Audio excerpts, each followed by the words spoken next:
Thank you, Mr. Chairman. Until just the last few days, I've assumed that we had really smart, really aggressive, mean lawyers looking at every possible legal theory upon which we could sue directors or officers or employees who caused all of this.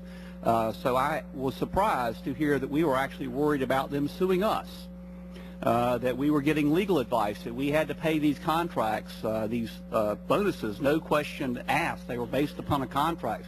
Contracts are sacred. We could end up, under Connecticut law, having to pay double damages if we pause to ask any questions.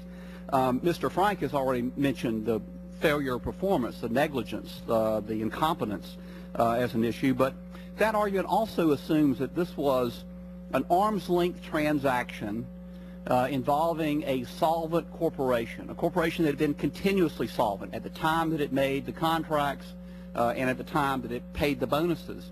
And there is a great deal of evidence that AIG is not solvent, has not been solvent for a long time, much longer than a year, and at least their top executives knew that. They were cooking their books.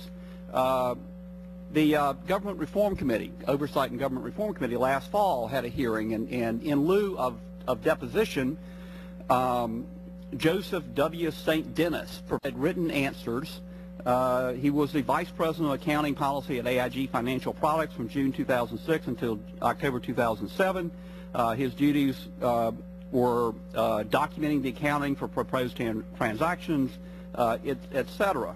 And his statement is that he resigned because he was consistently excluded from valuing the assets, from performing his job by Mr. Cassano, that Mr. Cassano didn't want him to be part of valuing their super senior credit default swap portfolio. And he believed because he would bring transparency to it as the accounting rules required. Have we looked at the liability? If in fact they knew that they were insolvent, they knew they were insolvent and they're cooking their books? Ms. Williams? GAO has not looked at that issue. Is anybody else familiar with, do you know if we are looking at any liability by any officer, director, or employee of AIG Financial Products, the AIG parent? At this point, OTS is not, Congressman. My 2 minutes has expired.